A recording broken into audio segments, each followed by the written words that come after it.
rain had already started falling when 28-year-old Jonas Adebayo finished his evening shift at Crestview Hotel, a mid-range but popular lodging tucked between the city's shopping district and its chaotic bus terminal.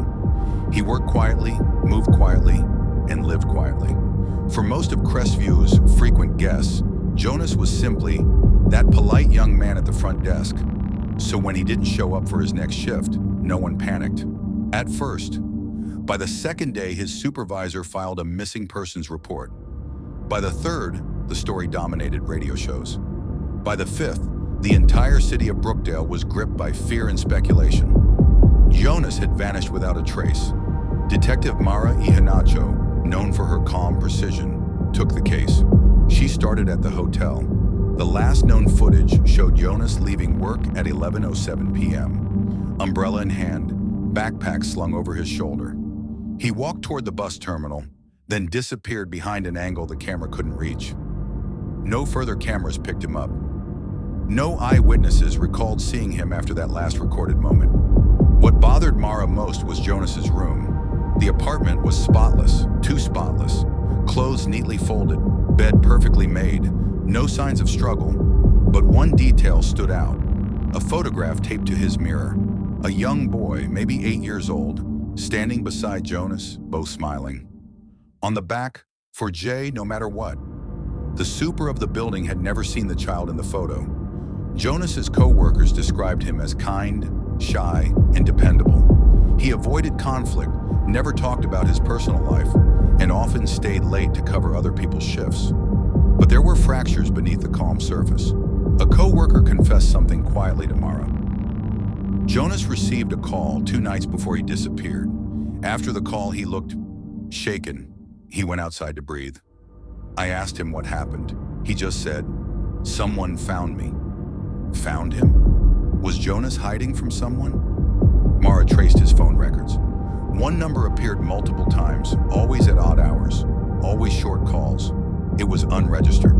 Digging deeper, the detectives learned Jonas wasn't originally from Brookdale. He had moved there 5 years before, leaving behind his life in Greenwood, a small town 2 states away. So Mara traveled to Greenwood. What she found there reshaped the investigation. Jonas had a younger brother named Tunda, now 16. Their mother had passed away years ago. Their father, well, his name triggered a reaction in every local she met. Mr. Abraham Adebayo, Jonas's father, was once accused of running an illegal trafficking operation that exploited runaway teens. Though charges were never proven, he carried a reputation thick with smoke. Jonas had left Greenwood abruptly after a massive fallout with his father. Neighbors said he took Tunde with him for a while, but the boy eventually returned home. No one knew why. Jonas never came back. When Mara interviewed Tunda, the boy admitted something the detectives didn't expect. Jonas wanted to adopt me officially. He was saving money. He hated our father. He said once he had enough, we'd leave Greenwood forever. But then, he just stopped coming. Stopped calling? That didn't match Jonas's gentle, protective nature, unless he was forced to stop. Back in Brookdale, Mara's team uncovered financial inconsistencies. Jonas had large, unexplained withdrawals from his account. Thousands of dollars missing over months. Blackmail? Coercion? And then came the real breakthrough. A hotel guest, one who checked in the same night Jonas disappeared, had used a fake ID. The guest left the hotel at 11:06 p.m. just 1 minute before Jonas walked out. The investigators ran facial recognition. A hit came back. The mysterious guest was Tund Adebayo, the little brother Jonas had tried to save.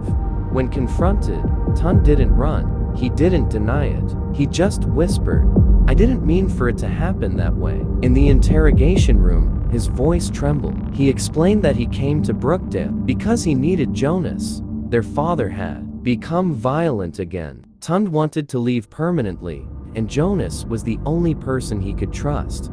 But when they met outside the hotel, Jonas told him something that broke him. Jonas had been secretly sending money to their father, large sums, because Abraham had threatened to expose a childhood secret. Jonas had accidentally set the fire that killed their cousin 12 years earlier. It was an accident, but Jonas, a frightened teenager, had hidden the truth. Their father had used the secret to control him ever since. Tund said, "He told me he wasn't strong enough to fight anymore. He said he wished he could disappear." In a heated, emotional moment, Tund grabbed Jonas's arm. Jonas pulled away, slipped on the rain-soaked pavement, and fell, pleading with him not to give up. His head struck a concrete divider. No attack, no planned crime. A tragic accident. Panicked, terrified, and traumatized, Tund dragged Jonas's unconscious body into an alley, trying to revive him. When he couldn't, fear took over. He hid the body near a construction site and ran. The truth shattered the city. People mourned Jonas not only for the man he was, but for the years of torment he silently endured. His colleagues wept. Guests left flowers at the hotel lobby. The manager created a memorial wall. The story of the quiet hotel attendant who carried too many secrets became a reminder of hidden struggles and unseen wounds. Tund was taken into custody. Forensics confirmed his story. The fall, not an assault, caused Jonas's death.